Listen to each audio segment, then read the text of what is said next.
Satan's strategy. As the time for Christ's return draws near, we should expect Satan to intensify his efforts to disrupt God's redemptive plan. Here's Gene to explain. Now, let me just say two things. Number one is, I think that Satan has tried to intensify his efforts to interfere with the gospel of Jesus Christ ever since sin entered into the world. And that has happened. But you're going to see that it really intensifies during this period of time. This is what we read. A great sign appeared in heaven. John sees this. A woman clothed with the sun, with the moon under her feet, and a crown of 12 stars on her head. Now, one of the principles that we've looked at in relationship to interpreting Revelation is to correlate what we read with events that have taken place before. And this particular language, that is the sun, the moon, the stars, and particularly the 12, takes us back to a very interesting event in the life of Joseph when he was just 17 years old. And he had a dream. And in this dream, he saw 11 stars bow down to him along with the sun and the moon, which indicates his father, Jacob, and his mother, Rachel. And so here you have in the Old Testament at least a pointer using the same language. Now here it's the 12 stars because he's included in this particular situation. So what does that tell us? Well, it indicates that certainly the woman refers to Israel. And if you go through the Old Testament, you'll see that frequently this kind of language is used. Now, you don't draw that conclusion just from those specific references, but at least it points to it, because when Joseph had that dream, he was dealing as one of the 12 sons of Israel or of Jacob. She was pregnant. Now, that gives us a clue. Cried out in labor and agony to give birth. And then another sign appeared in heaven. There was a great fiery red dragon. Now, we're going to see later he's defined. He is identified as Satan. A great fiery red dragon having 7 heads. A lot of interesting debate about the 7 heads. Some believe this is all the world empires up to the time when the Antichrist will take over. And 10 horns. Later, by the way, the 10 horns are identified as 10 kings. And if you go back to the book of Daniel, you will find a reference to the 10. And emerging from the 10 is the Antichrist. That's symbolism that you can spend a lot of time just doing some correlation. But that's not the main point that I want to get across here. And on his head were 7 diadems. This is describing now Satan, the red dragon. His tail swept away 1/3 of the stars in heaven and hurled them to the earth. Some believe that that refers to the fact when Satan tried to take over and make himself above God, that when he was cast out from heaven, that he took 1/3 of all the angels with him, which would be the demons. That's a possible interpretation.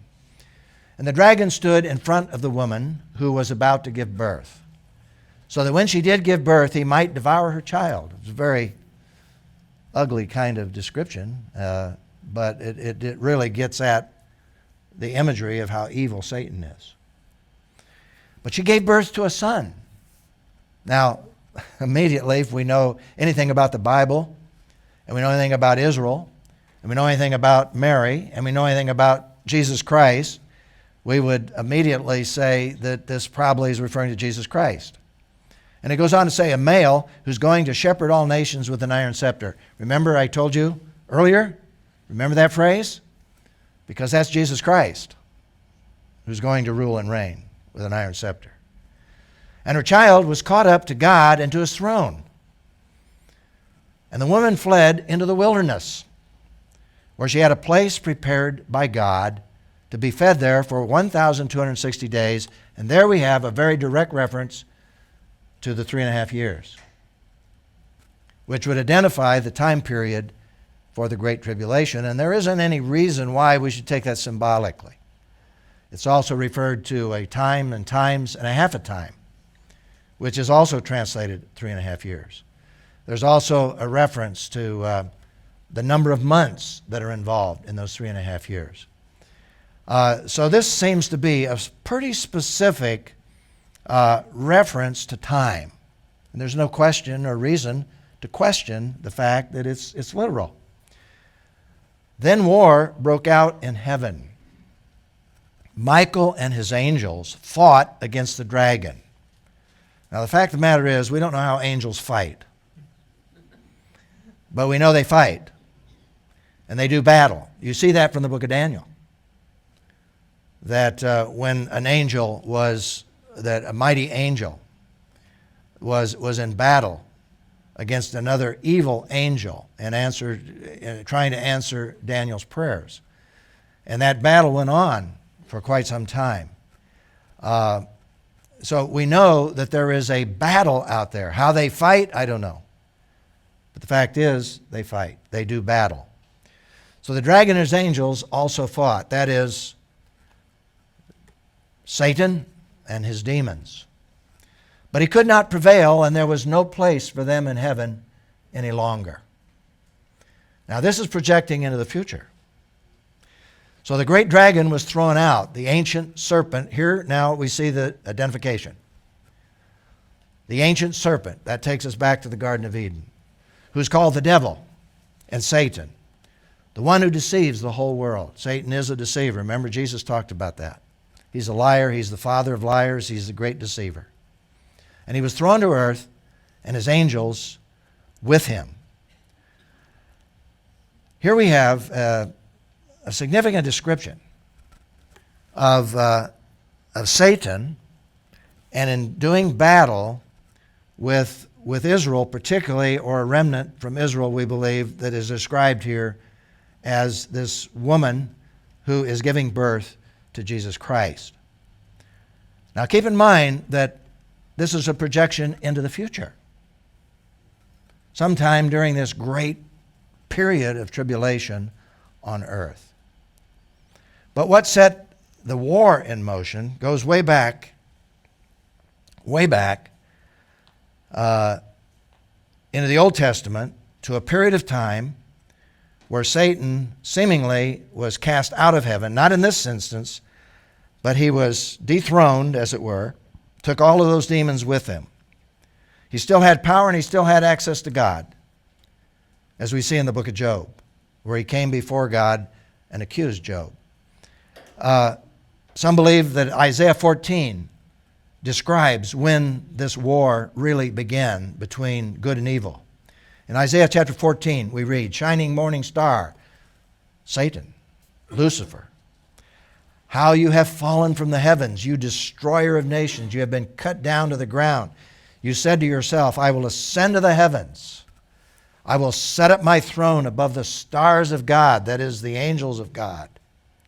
"I will sit on the mount of the God's assembly in the remotest part of the north. I will ascend above the highest clouds. I will make myself like the Most High." This is Lucifer. This is Satan, an angel, a powerful angel, before he sinned. But he sinned, and in the process tried to take over. "But you will be brought down to Sheol into the deepest regions of the pit." Now, that again could be a projection on into what's going to happen in the book of Revelation when he's bound and placed in the pit for 1,000 years. So you see, basically, as you read these verses, a lot of times it covers a lot of history, a lot of events. And as you read it, the whole of Scripture, it helps you to understand and fill in some of these gaps. Now, Satan, obviously, is watching all of these evil angels. They all exist when God created Adam and Eve. So Satan immediately tries to lead astray, and he succeeds, Adam and Eve. And when that happened, God steps in and pronounces a certain amount of judgment on Satan. And he says this, and I believe this does refer to Satan, Genesis 3:15, I will put hostility between you and the woman, and between your seed and her seed. Now, her seed would refer to whom? Ultimately, Jesus Christ. He will strike your head, Satan, and you will strike his heel. In other words, you're going to get crushed. You may try to destroy Jesus, but all you can do is get a hold of his heel. And you're not going to bring Jesus down. But you're going to be crushed because I will strike your head. Now, that, I think, is a prophetic statement by God to Satan. He didn't like that. God didn't remove his freedom. He restricted his freedom, but he gave him freedom. We don't understand all of that. Someday that'll be more clear to us.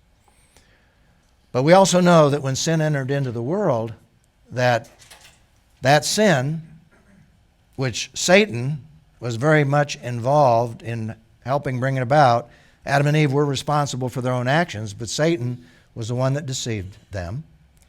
And as a result of that, sin entered into the world. Satan loved that. So the question is this: even though Satan is just as powerful today as he has been and will be throughout biblical history, he's just as powerful today as he ever was. Why should Christians today have a sense of confidence that we need not be defeated by his evil efforts? Well, we know Christ and his protection. 1 Peter 5:8-9, where we're told, be sober. That was written nearly 2,000 years ago, but it's still relevant today for us because Christ has not come, and we're living during this time of the day of grace. Be sober, be on the alert, because he's still active. Your adversary, the devil, is prowling around like a roaring lion looking for anyone he can devour. He's still mad. He's getting madder. Resist him. You can be victorious. Firm in the faith, knowing the same sufferings are being experienced by your brothers in the world. In other words, Satan is still active, and he's causing a lot of suffering. But you can defeat him with God's help. That's what we read in James. Therefore, submit to God, but resist the devil. That's this guy that's described there in this passage in Revelation, this evil personage. Submit to God, but resist the devil, and he will what? Flee from you. Draw near to God, and he will draw near to you. We can be victorious over Satan. And that's what Ephesians chapter 6 is all about, where Paul says to believers living in the first century, finally be strengthened by the Lord and by his vast strength. He is more powerful than Satan. And we know him through Jesus Christ. Put on the full armor of God, and that's explained, of course, later in the passage, symbolically, so that you can stand against the tactics of the devil. The breastplate of righteousness, the belt of truth, the helmet of salvation, all those pieces of armor which are symbolic of the Roman soldier. And we can stand against Satan individually, as married couples, as families, as a church. Because it's interesting when it says be strengthened so that you, those are plural terms. We need to stand together against Satan as a church, as believers, as married couples, in order to defeat Satan. Individually, yes, but corporately as well.